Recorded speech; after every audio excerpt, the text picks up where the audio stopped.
I am so pleased to be here with Yannick Imbert, who is professor of apologetics at Faculte Jean Calvin in Aix-en-Provence, and Iain Wright, who is pastor of a church in the Chicago area.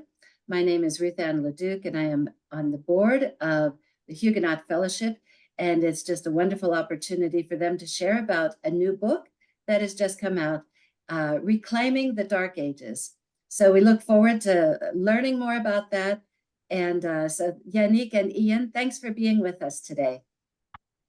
Thanks for inviting us. Indeed, for having us on your program. Yes, our privilege. So can you tell us what the book is about and what led you to write about this unique topic? Well, perhaps I could just leap in there. And I'm going to take the liberty of changing the order of your question, because I think that might give you some of the background of what inspired us to set down the 10 lives that we have that we're covering in the book. The church which I serve, have been serving for the last 25 years, has a prison ministry, and it was just on one occasion I was in and speaking to the chaplain. The chaplain, in a kind of throwaway line, he was a Roman Catholic chaplain in the prison, said, "Well, you Protestants, you date from the 16th century," and I couldn't let that one pass. I said, "Well, actually, we trace it back to Jesus and the disciples." But he then brushed it off as being, well, you would say that, wouldn't you? You're a Protestant. But I'll be a bit bold here and say, I would say that the Roman Catholic Church actually dates to a time after the Reformation, because I would say that Roman Catholic doctrines found their confirmation in the Council of Trent, which is part of the Counter-Reformation. And before that, you had both what we would recognize as biblical doctrines and the doctrines of Rome, which we wouldn't recognize as being biblical. They existed side by side. The Roman Catholic Church wasn't monolithic for 1500 years, and then Luther created something completely different. So that was kind of the genesis of the idea, to show that that there were many men and women who, over the centuries, from the time of Constantine to the time of Martin Luther, actually did hold the gospel flame aloft, and they maintained biblical truth and the holding of the gospel long before the Reformation. So the genesis of the book was examining 1,000 years, approximately 500 AD to 1500 AD in the dawn of the Reformation, and showing that there were many who were engaged in holding to gospel truth. So we selected about 10 church fathers from in that 1,000 years, as near to one to each century as we could make, without forcing it too much. But broadly, it's 1,000 years with 10 churchmen, and showing from their writings, from their experience, that they loved the Lord and had a desire for the gospel to be proclaimed.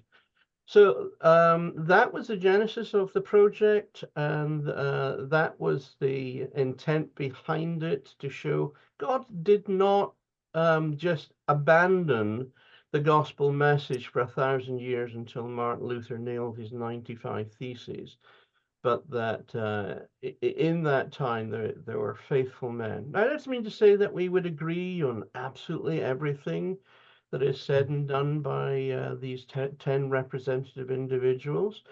There will be things that we don't agree on, but there are many things we would say, here's somebody who knew and loved the Lord Jesus. And I'm thinking particularly of men like Bernard of Clairvaux. Bernard of Clairvaux, we still sing some of his hymns, and do so to warm the hearts of believers.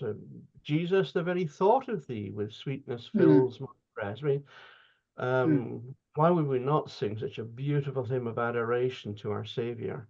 But there were other things that Bernard of Clairvaux said that we say, not with you on this one particularly. But did he love Christ? Well, John Calvin quoted Bernard of Clairvaux more than any other churchman, and he certainly had a love for Bernard of Clairvaux. So is that sort of lighting upon these men that helps us to understand, God was active throughout those 1,000 years, and we shouldn't assume that because the Church of Rome had really gone away so far from the gospel that it was an entire darkness. That's why the Dark Ages actually put in inverted commas. I would not actually use that expression myself to describe that period. It's Dark Ages, inverted commas. So that's what was the genesis of the book. That's what we've been trying to do. Right. Yeah, that's really fascinating to take such a vast topic and then narrow it down in talking about individuals and their commitment to the Lord. So that sounds fascinating. Can you share briefly what the book is about? And I'm wondering if one of you could just hold up a copy of the book so we can see it, just have that visual as we talk about it as well. So, and there we have it, double. Reclaiming the Dark Ages, right. So could you share about what the book is about, or what is the purpose of the book? Maybe those are two separate questions, but I'd love to hear some more about that. So in a way, the purpose, there's two purposes in the book. The first one is to correct the cliche that Iain just mentioned, the idea that the medieval age was one of great darkness and in theology and within the church, pure errors. You might have the occasional good guys, but pretty much it's completely dark. There's no real good theology that happens between, say, the death of St. Augustine, 5th century, and Martin Luther. Sometimes you're going to have to mention maybe some of them we call pre-reformers, and it's kind of a cliche in itself. So you have Wycliffe and Translation of the Bible, and Jan Hus in what's not Czechoslovakia. And because they were against some main doctrines of the Roman Catholic Church, we see them as belonging to it's pre-Protestant history. But pretty much, apart from those occasional guys, all the rest is dark. You don't want to have anything to do with it. And in that, we really follow the impression that sometimes, even in secular history, we have about medieval times, whether in theology, the church, or secular times, everything is dark in between like 500 and 1500. So we're trying to correct that and show that, well, God himself was at work. And more positively, it's to encourage those who are interested. It's a short book, it's about 120 pages. It's not like a high academic book, so we hope it's accessible. So if you're interested, the other goal we have is by gaining a bit more appreciation of this long history of, well, honestly, people like you and me thinking and talking about God. The positive aim for us is that we see God's faithfulness. Yes, the medieval theologians, they were not perfect. They didn't have a perfect theology. Neither did Luther or Calvin, by the way, and neither do I. It's to see that God himself was faithful and continues to be. The reformers, Calvin included, have this doctrine of the preservation of the church. And they saw God as preserving the gospel throughout all the medieval age, and not just a little bit here and there, but God was really active. God was really present. And if we want to understand ourselves, we need to look back. We have a history. Luther, Calvin, they just drop from heaven. They're coming from that medieval age itself. So we have two goals: correct the cliche, and more positively, encourage the love and worship of God, because we can worship a God that is active in history and preserve this church. Mm. And for me, if he did so, he will continue to do so. So there's also a pastoral element, so to speak. If we refuse to see the value of the history that precedes us, not quite sure what we can say about the hope we have for the history that's ahead of us.